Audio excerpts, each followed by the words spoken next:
ቁርአን አንብቤ ጨረስኩ አላቸው። እንግዲህ ሙፈሰል የሚባለው ከሱረቱል ሁጁራት ጀምሮ እስከ ሱረቱ ናስ على خلاف بين اهل العلم ወይም ከሱረቱ ቃፍ እስከ ሱረቱ ናስ ያሉት ምዕራፎች ወይም የቁርአኑ 1/7ኛ ነው። ከዛ አብዱላህ ኢብኑ መስዑድ በጣም ተቆጡ። ምን ያሉት? አሐዘን ከሀዘ الشعر እንደ ግጥም አነባበብ ነው እንዴ ያነበብከው? እንዴት አድርገህ ቁርአንን በዚህ በአንድ ሌሊት ወይም በአንድ ረካዓ እንዴት አነበብኩት ትለኛለህ?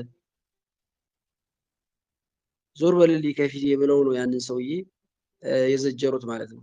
እና በሌላም እሳቸው በጥቅሉ ቁርአን ያውቃሉ።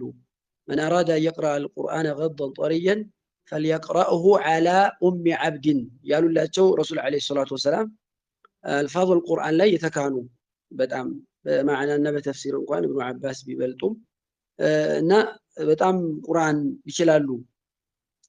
እነሳቸው በአጠቃላይ ለተማሪዎቻቸው ሲመክሩ ያሉት ነገር አለ። لا تنثروه نثر الدقل ولا تهذوه هذ الشعر قيفوا عند عجائبه وحركوا به القلوب ولا يكن هم أحدكم آخر الصورة أو كما قال رضي الله عنه እንደዚህ አይነት ምክር አስቀምጠዋል ማለት ነው። ኢዘን እኛ ዲን አልእስላምን የምንተገብረው በእነዛ ሰዎች ፍኖት በእነዛ ሰዎች ግንዛቤ ነው። ቁርአንን لا تنثروا نثر الدقل ማለት እንደ ቆሻሻ ቴምር ፍሬ መጣልን አትጣሉት። እንግዲህ አረቦቹ ቴምር ያው ዋና ሀብታቸው ነው። ግመልና ቴምር የነሱ ነው። ከቴምር ሲያመርቱ ሲሰበስቡ የተበላሸውን አንስተው ወደ ከዛ አውጥተው ይወረውሩታል። ቁርአንን ሀጅረት ይለው አታድርጉት ማለት ነው። ቁርአንን ከማንበብ አትራቁ ለማለት ነው።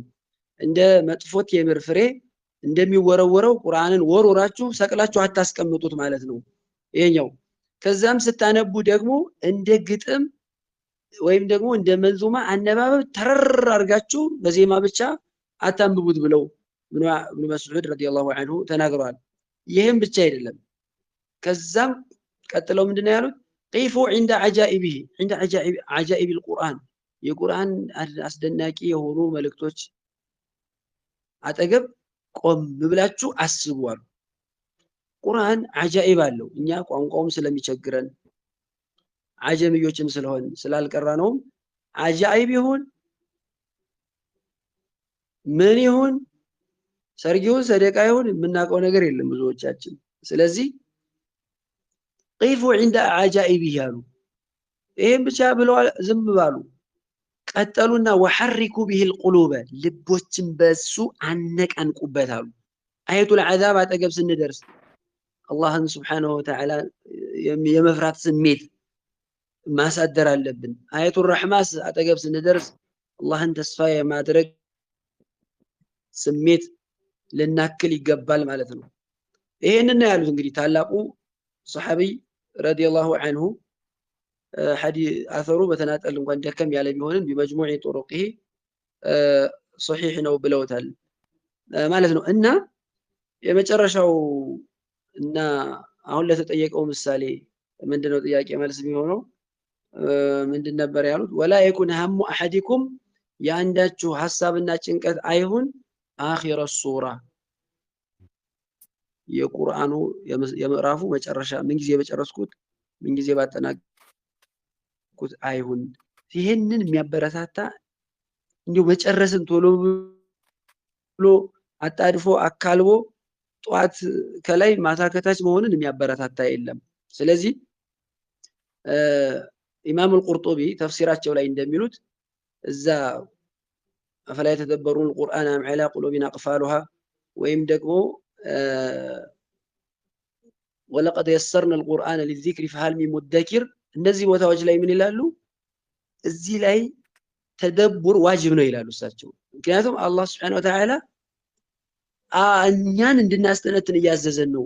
ለማስተንተን ደግሞ ይላሉ ኢማም አልቁርጡቢ أولى القراءة أولى أنواع القراءة الترتيل أو التجويد ነው ይላሉ። ረጋ ብሎ የሑሩፎቹን መብት ሲፋቲል ሑሩፍን ጠብቆ ማንበብ አሕራ ሊተደቡር ምክንያቱም ሜሴጅ ነው። ቁርአን ማለት እኮ ይሄን አድርግ፣ ይሄን አታድርግ፣ እንዲህ ኩን፣ እንዲህ ካደረክ እንዲህ ታገኛለህ፣ ይሄን ካደረክ ይሄን ብትጥስ ደግሞ እንዲህ ይመጣብሃል ነው። ሜሴጅ ነው፣ ደብዳቤ ነው። ወአላ ኩሊን ይሄን ደብዳቤ እስከ ጥግ ድረስ መረዳት እንኳን ባንችል በግርድፉ እንዲያው በግርድፉ ማለት ነው ትንታኔውን ጠልቅ የሆነ መልእክቱን ሁላችንም ሐቂቃ አናውቀውም። ቁርአን ማለት ዑሉሙል ቁርአን ይላሉ بعض اهل العلم علم لم ينضج ولم يحترق ይላሉ። በጣም ማለት አቅም ያለው ሰው ብዙ ቁርአንን يعني መፈሰር እስቲንባጥ ማድረግ ይችላል ይላሉ። الإمام القرطبي እዛ ሱረቱል በቀራ ላይ ከአንድ አየት 53 አህካም ያወጡ አቅም የቻለው ይሄን ያክል ነው። ከዚህ በላይ ማውጣት የሚችል ሰው ግን ይኖራል ይላሉ እዛ ቦታ ላይ። እንደዛ ባንሆን እንኳን እንዲሁ ሐራምና ሐላሏን ሱናና ዋጅቧን ይችን እንኳን እያየን አንዳንዴ እኮ ዝም ብሎ ባይ ዲፎልት ቁርአኑ ራሱ ቀስ ብለን ስናነበው ማዕናው ይገባናል። ችግር የለውም ያ ጀማዓተል ኸይር። ስለዚህ እየተጣደፉ እየተካለቡ ኺትማ መቁጠር የጅል ባህሪ ነው። ኺትማ ከምትቆጥር የተገነዘብከውን አንቀጽ የተመከርክበትን የተገሰጽክበትን መልእክት የተገነዘብክበትን መስመርና አረፍተ ነገር ብትቆጥር ይሻላል።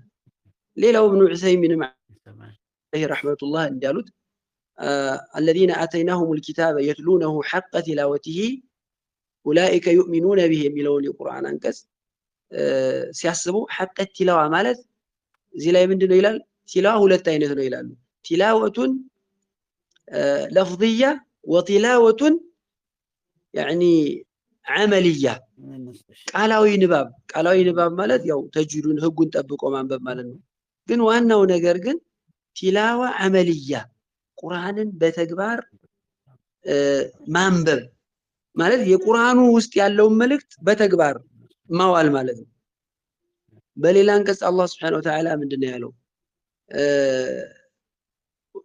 እነዛን መጽሐፍ የተሰጡ ሰዎችን ሲወቅሳቸው ይሄን ከዚህ ጋር ያያይዙታል። ምንድነው ያላቸው አላህ Subhanahu Wa Ta'ala لا يعلمون الكتاب إلا أمانية ብሎ ወቅሷቸዋል። إلا أمانية أي إلا قراءة وتلاوة مجردة عن التدبر والتفهم ማለት ነው ይላሉ። ስለዚህ መዝሙም ነው والله እኛ አህሉል ኪታብ የተወቀሱበት እኛ እንድንጠነቀቀው ነው አላህ Subhanahu Wa Ta'ala የጠቀሰው። ስለዚህ እነሱ ዝም ብሎ ማንበብን ዝም ብሎ ሰርድ መሸምጠጥን አላህ Subhanahu Wa Ta'ala ወቅሷቸዋልና የሽምጠጣ ንባብ የምናነብ ወንድሞችና እህቶች እንዲሁ ቢበቃን ማለት ነው። ይችን 600 ገጽ ናት። ሰው እኮ ኢንሳይክሎፒዲያን ያነባል። ሌላ ትልልቅ መጽሐፍቶች የአናቶሚ መጽሐፍቶች ስንት 25 ኪሎ 20 ኪሎ የሚሆኑ መጽሐፍቶች አሉ። በአይናችን አይተናቸዋል። ባናቃቸውም ዒልማቸውን አናቅም። ያንን አንብቦ ይጨርሳል ተመስጦ ማለት ነው።